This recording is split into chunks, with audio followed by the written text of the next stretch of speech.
To enter my world. Welcome to the RuPaul pop-up shop. My gosh, I love this. I didn't even know there was a pop-up shop. Yes. I'm gonna come here all the time now.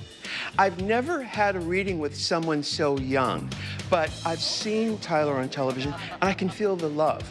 And there's so much information coming at us, so much mishigas, that having a medium help clarify and weed out what you don't need to focus on is so important. Did you bring an object today for me? I did. Awesome.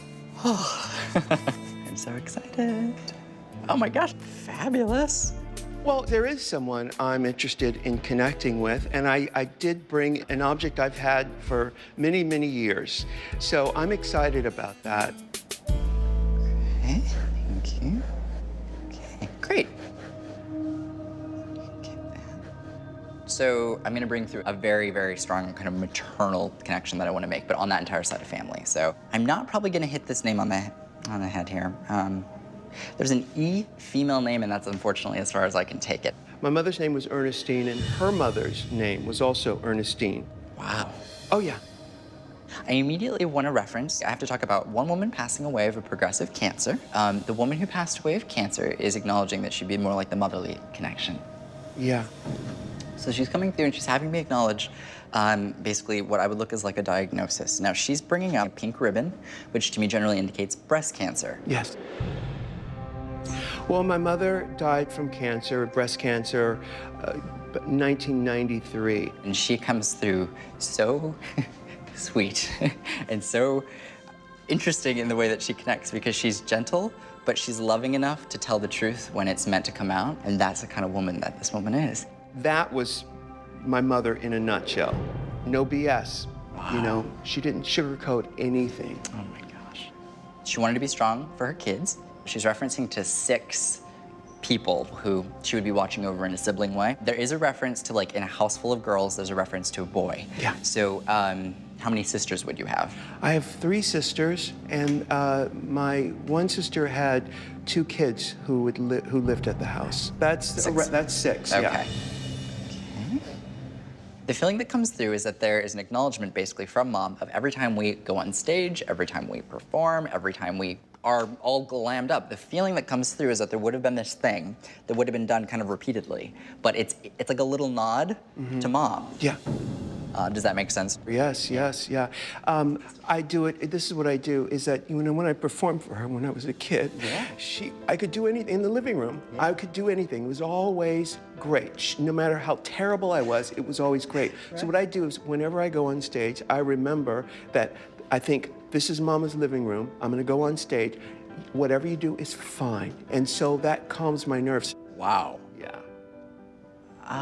Yeah, something's coming through really quick. Sorry. I'm seeing Diana Ross randomly. This is so weird. So there's a Diana Ross connection, and it's your mom. Well, the connection is that I was obsessed with Diana Ross and the Supremes, and I was so obsessed that I would perform the song with a broom for my mother in the living room. And years later, you know, she and I became friends. Right. I love these earrings, so I assume these were your mom's? These were hers, yep, yep. I was probably wearing those earrings when I did the impersonation. She comes through and she acknowledges that you miss that. I do. Because it's like, I miss being able to just go to Mom and just be her son, you know? She's acknowledging that obviously since her passing, she's seen your achievements. When she passed, she knew you were a star. And I want you to know that. But she's saying, you're my special, like you're my baby boy. I know that. And the feeling is like, that's always going to be the case. She'd gone to see a psychic before I was born. Right. And the psychic said, it's a boy, and he's gonna be famous. Wow. So everything you're saying is right on. Right before her passing, we got to see a news report on MTV talking about my new album and what was about to happen to me. She looked at me and said, "You are crazy." Which was her way of saying, you made it. You did it. We're finally at that place that had been predicted all those years ago. And I knew that it was her blessing that, go on, live your destiny. There's a man that I have to bring up. I'm placing some frustration around him. Wow. There may on Mom's side have been an individual who crossed boundaries, Yeah. and that contributed both to susceptibilities to depression, repression, being secretive, lots of personality traits. That sounds right. That sounds right. The feeling is that for her, she just feels like it was her baggage to hold on to, not everybody else's. You know, I sense that. I didn't know that, Right. but this clarity you're giving me is exactly what I needed. This is what I assumed had happened. Makes sense. Give me a sec. She's bringing up at the time of passing, she didn't want people to have to feel like they had to get there. She had a phone placed to her ear that she's having me bring up. And she's saying that I heard everything I needed to hear. So she's appreciative. She had lost her hearing Right. at the very end, and she had my niece call me on the phone to say, Ru, I love you, and that you'll always be my baby. And she couldn't hear anything. I was with her right before her passing. I was working in Los Angeles, came down to San Diego to see her, and I remember that night, and this is one of the most, I think in my life, this is probably the most beautiful thing that has ever happened to me, is that night, she needed my help because she needed to go to the bathroom. And I got to clean her up and take her to the bathroom and really take care of her the way she had taken care of me as a child. And the idea that life had turned around to where these two people on this planet could help each other. She did it for me and I did it for her. And the fact that I got to experience that, I've done a lot of things in my life. That was the most beautiful thing I've ever experienced in my life. It was beautiful. And that was the last time I saw her. Like my mother, I struggle with resentments and letting them go. It's become a pattern that I constantly work on. When she comes through, the feeling is that basically she was strong, but you can be strong in a different way.